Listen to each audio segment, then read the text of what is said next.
What's up, y'all? This is Alex from The Rim Review. The Rim Review is a page that offers in-depth player analysis and gives nuance to the way you watch basketball. In this episode, we're going to look at the 6'2 hustle guard from Providence, Devin Carter. When looking at Devin Carter's offensive game, a few strengths stand out. The first of which is the fact that Devin Carter plays at his own pace. Carter is always cool, calm, and collected, and it allows him to make reads at an elite level. Secondly, Devin Carter does an excellent job playing off of 2 feet. This allows him to finish amongst taller defenders, which is necessary when you are a smaller guard such as Carter. This has allowed Carter to finish in the 82nd percentile of all of college basketball players at finishes at the rim. For someone of his size, that is an elite number. Finally, I would describe him as a solid shooter, shooting 37% from beyond the arc. However, at times his release is a bit slow, but I think he does a really good job moving off the ball and being ready to shoot, which is why I still consider this to be a very big strength for Carter. There are still a few weaknesses to Devin Carter's game on the offensive end. The first of which is the fact that Carter really struggles handling with hard hedges. When teams will blitz him or have an aggressive hedge kind of way past the level, Carter does have a bad tendency at picking the ball up early and predetermining reads. While Carter does an awesome job playing at his own pace, sometimes he doesn't necessarily get rushed, but he will pick the ball up, which is honestly worse. And the second weakness, Carter frequently has charges and he has a really bad tendency to lower the shoulder and extend. This is something he's going to have to improve on because honestly, they're just careless turnovers. Finally, Carter's not the best athlete, and sometimes that's difficult as he may need to rely on a ball screen to create separation rather than being able to just blow by guys. Now, let's get into the film and watch Devin Carter in transition. On this possession, Devin Carter makes multiple crossovers, keeping 15 guessing, and it leads to a nice and one finish. On this possession, Devin Carter is going to once again get the ball and go coast to coast. What I love to see here is a nice touch reverse finish from Carter. He also cuts the court. Right here, Carter runs hard, and his effort allows him to get to a nice inside hand finish. What I love about finishing with the inside hand is it almost allows you to use your head and your shoulder here to block and protect the basketball, which is why he's able to finish. One thing that he could work on a little bit is forcing shots, which is honestly almost every player in college. As you see in this clip right here, he's bumped and still shoots it. There's an easy kick right here. If he was more on balance, you could make this spray. It's not the end of the world. These shots are going to happen, but it's just something showcasing the bad. One thing that is more consistent and actually could raise a red flag is Devin Carter's charge issues. On plays like this, far too often, Devin Carter won't make the right reads and will force it.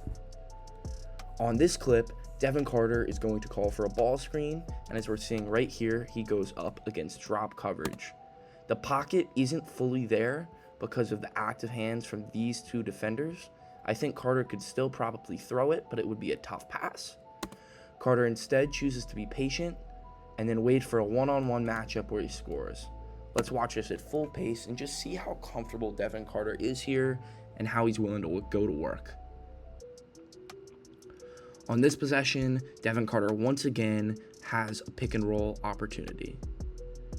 Right here, Carter gets an empty pick and roll against drop coverage, and then look at that, a nice 2-foot finish. 2-foot finishes are the best. However, I would like maybe a pocket pass here if you wanted to make this read. Getting to your spot is good, but mid-range shots are honestly never really the best answer. Even Kevin Durant mid-range shots are actually proven to be less efficient than catch and shoot threes or layups by average NBA players. Kevin Durant at the peak of his career. And I'm not talking average NBA shooters, just average NBA shooting percentages. And layups, obviously, those are going to skew that if you're looking at your points per chance. So I like that mid-range. He's getting to his spot, and it's a play he can make. I'd like to see him maybe just do it a little bit less. Right here, once again, Devin Carter is patient, waits for this Gortat screen, and has a nice finish at the rim. On this clip, it's a Spain pick and roll action. Devin Carter's going to pop and then call for his own ball screen. Carter goes, now has a switch, calls for another, and then once again, a nice 2-foot floater. His touch around just floaters in general and getting his balance is honestly just cool to see. Right here, he gets a switch and then calls for another screen, getting Kalkbrenner involved in the action. While I think a lob pass is potentially open here, Devin Carter's comfortable and finishes with 2 feet. Just because passes are available doesn't make the play he made bad. It just means that there could have been better options. Right here, Carter is going to snake, and then look how patient he is for that step through. Just really cool to see. Now let's look at Devin Carter a little bit as a passer. Right here, Devin Carter is going to get a screen at the top of the key, get downhill, and as you see, what I love here is the fact that he draws the help from this defender, and then that allows him to make just a really simple spray, which is all you need to do. On this possession, it's more of the same. Devin Carter is going to call for a ball screen, snake, and then recognize that with this drop coverage, he has 2 guys on him, and just kick it back to the big man, and good things happen, and it leads to a layup. Another thing that Devin Carter does really well in pick and roll situations is being able to refuse ball screens. Right here, Carter's going to call for a screen on the wing, refuse it, and get downhill for a nice basket. Really great stuff. While he isn't necessarily explosive on his refuse, sometimes going from slower to slow is enough to work. As you see right here, he never really explodes when he refuses the ball screen, but he uses his probe dribble to keep his man on his hip. Just a nice probe finish. Really good stuff. Right here, Devin Carter's going to clear out, get a ball screen again. However, he just simply makes a refuse, and wow, what a nice step back 3. This is just impressive. You'll probably see that on draft night, or he might go in the lottery. Right here, it's another refuse 3. I think Devin Carter's a really good off the dribble shooter. However, I'd like to see his release be quicker, and we see a lot of clips like that. On this possession, Devin Carter's going to call for another ball screen, get downhill. However, he's just a little off balance and is clearly bothered. I think that a kick could potentially occur if you were more balanced and could kick to the corner. You also might be able to just play a little slower and get your balance fully recovered. But the extended finish is just something that he doesn't do well, and he's much better when he's fully able to get comfortable. Right here, I think I like him playing at his own pace, but the simple read here is the pocket. And if you don't throw the pocket pass here, you can take another dribble and see Cam Spencer be ready to tag and then throw a skip pass here to number 14. And I think that would be something that's very available. So you either make the early pocket or late skip pass, but I don't love forcing a shot there. Another thing that he does on this possession is settle for a mid-range shot. Right here, he's going to have a ball screen and get downhill. And while he does a nice job getting open, as I mentioned earlier in this video, Kevin Durant in his best season had a lower points per chance on mid-range shots than an average NBA three-point shooter in catch-and-shoot situations. So please take that into consideration. If he gets into a paint touch and kicks, it would probably lead to a better look. Now let's look at one thing that he struggles with in the pick and roll, which is handling hard hedges.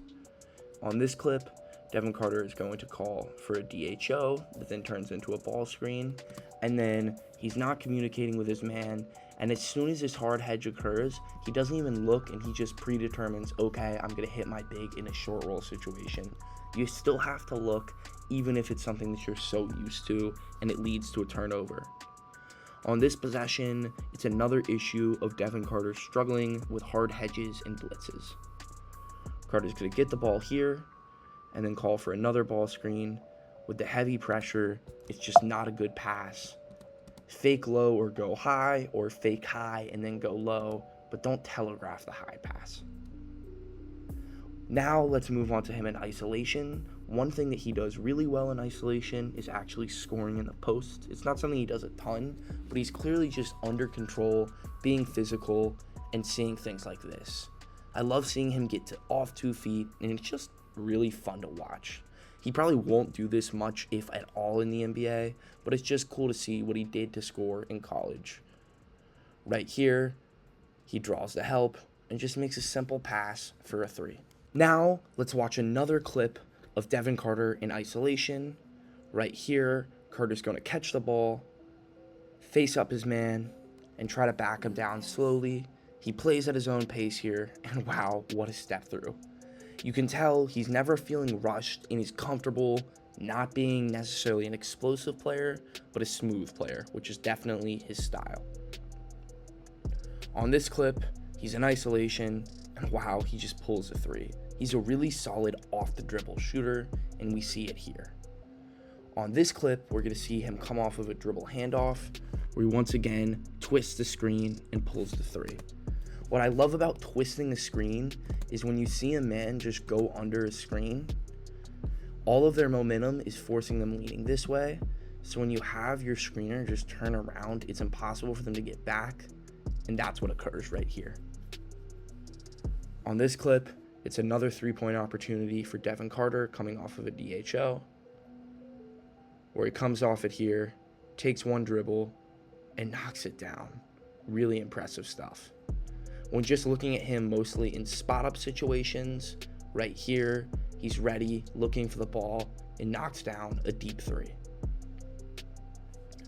On this clip, Devin Carter is in a situation where Georgia is helping a little bit off of him at the nail, and his shot is contested a little bit, but not much. If he had a quicker release, the ball would kind of already be out now, and it would be uncontested, but by the time he releases the ball, the defender is able to get a late contest, and it leads to a miss. On this clip, Devin Carter comes off of a ball screen, or off of an off-ball screen, sorry. Carter is going to pass here, and then he's going to come off of a flare screen, which is a really nice, smooth play. He comes off the flare screen, has a deep 3, and doesn't knock it down.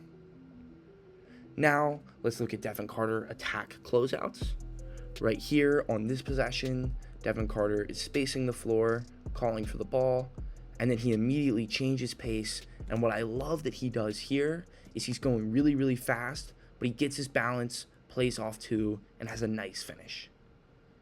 On this possession, Devin Carter is going to get the ball.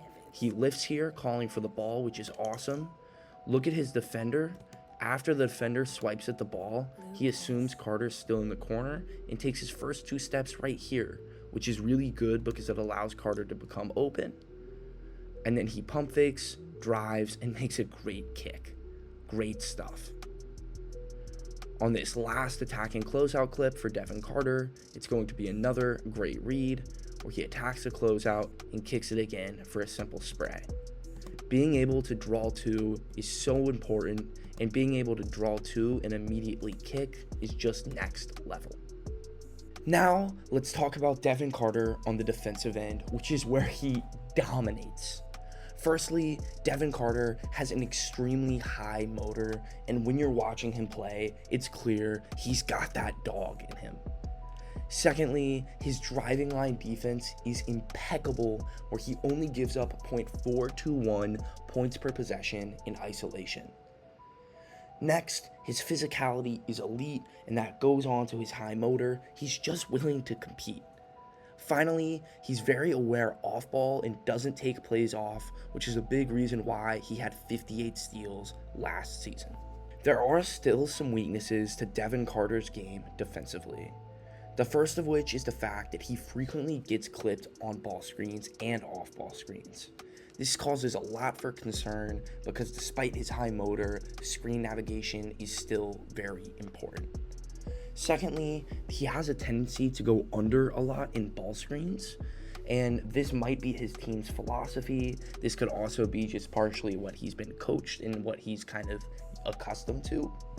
However, it's something he's going to maybe need to do a little bit less because you have to be able to bully a ball screen. Finally, his actual frame and build is nothing uniquely special, and his average length and height is a big cause for concern because at the end of the day, when you're defending and you're 6'2" and you don't have like that natural athleticism, it makes it a little bit more difficult. However, I think Devin Carter does an amazing job making up for that with his immense effort. Now, let's get into the film and watch Devin Carter on the defensive end. In this clip, Devin Carter is being extremely physical, and look how he's making contact with the ball. As his man tries to post him up, he's guarding with his chest, and he just competes. Seeing him guard like that in the post as someone with his height is extremely impressive and just really lets you know Devin Carter is that dude.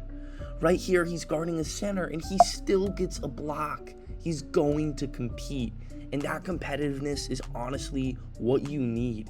You can't go wrong drafting someone that's going to fight like this in the NBA. Look at this play. Look how he's getting his arm out. He's fighting, and it leads to a steal. On this possession, Devin Carter is in a driving line spot. He's being aggressive. His man passes the ball up. And then right here, he gets to his spot and draws a charge. A little bit of acting work there, but still, he's hustling and competing. Right here, it's active hands. Look at how he's moving his feet, sliding, really impressive, and it leads to a great steal.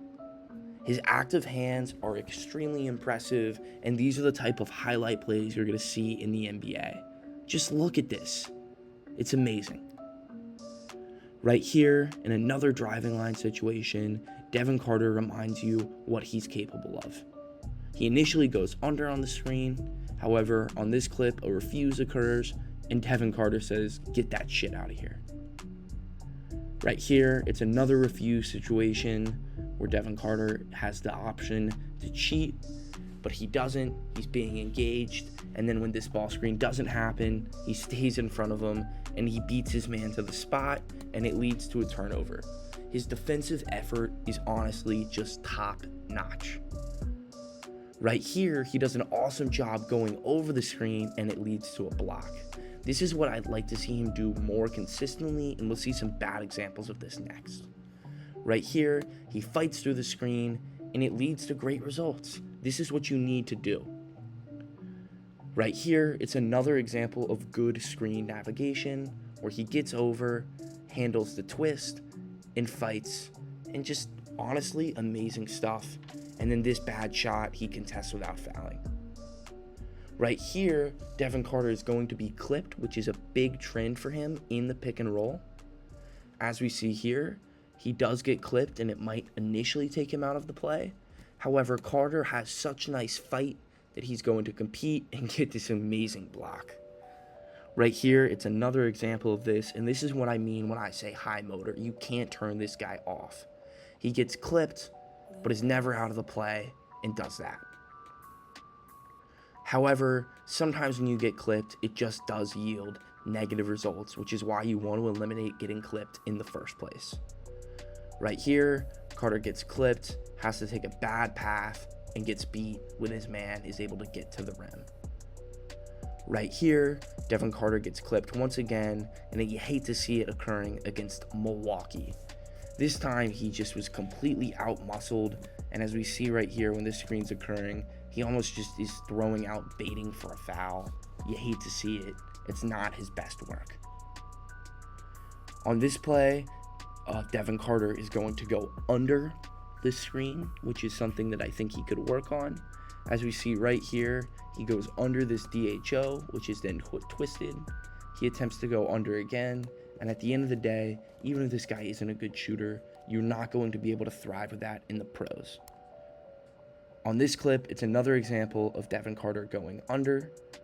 This time, it's on the pick and roll. I loved how he's competed so far. However, he gives it up at the end when he chooses to go under. You're literally giving your man an open shot. Like, look how aggressive he's being here. He's making the catch hard. He's competing and fighting. But then he just says, okay, you called a screen, so you get an open three now. That's not what you're supposed to do. Right here, it's another example of this where Devin Carter's going to go under a screen, and then the screen is twisted, he goes under again, and it's a 3. I'd like to see him just bully ball screens a bit more, and for someone with as hard as a work ethic as he does, I think he's going to be able to become better at that. Right here, he's clipped off screen and completely taken out of the play. Part of the reason for that is the fact that he is watching this exit screen and he doesn't know that it's a flex action, and he gets clipped right here, and it leads to a nice nail jumper. Right here on this possession, Devin Carter does an excellent job competing, fighting through screens. Right here as Cam Spencer comes through screens, Carter just says, okay, you might clip me, but you're not clipping my spirit, and he gets just an amazing block. This competitiveness is top notch. Now let's watch him off ball where he's very alert. Right here he's making the catch hard. Nembhard has to cut back. And now he's back, engaged, and then he's in the gaps with active hands. One thing I'd like to see is him to be in the gaps immediately right here. So if he was already in here about another step in, he would not have to maybe be leaning this way, but that's okay. Active hands are huge, and it leads to a steal. On this next clip, Devin Carter is going to be in a MIG situation. For those of you who don't know, the MIG is the most important guy. And right here, Devin Carter comes over because he's catching this roll man right here, and then immediately springs back to contest this shot right here. Great defense, and wow, he's that special. I don't think that an NBA team can go wrong by adding Devin Carter to their roster. It's clear after watching this film that Devin Carter is somebody that's going to come in each and every single day and compete.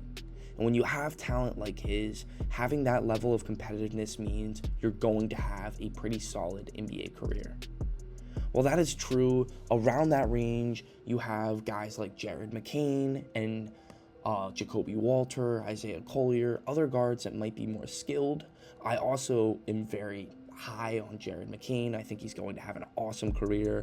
I think Jacoby Walter is more skillful than Devin Carter. However, he doesn't have that competitiveness defensively. And I posted my video on Isaiah Collier yesterday. So when you're looking at the guards that are in that range, for people that are interested in that, do you choose somebody with maybe a little bit higher upside, or do you want that defensive anchor in Devin Carter? I think a lot of it's going to come down to what each team needs specifically. When I think of what Devin Carter's career is going to be like in the NBA, I think he's probably going to be the number 2 guard that's going to run the second unit, have a great job playing at his own pace, and really compete defensively. Think a player like Pat Bev.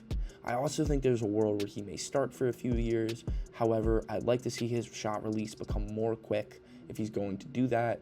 However, his shot is really good. I'd like to see him also become more of a better catch-and-shoot shooter. He's really solid off the dribble, but in catch-and-shoot situations, we really didn't see any.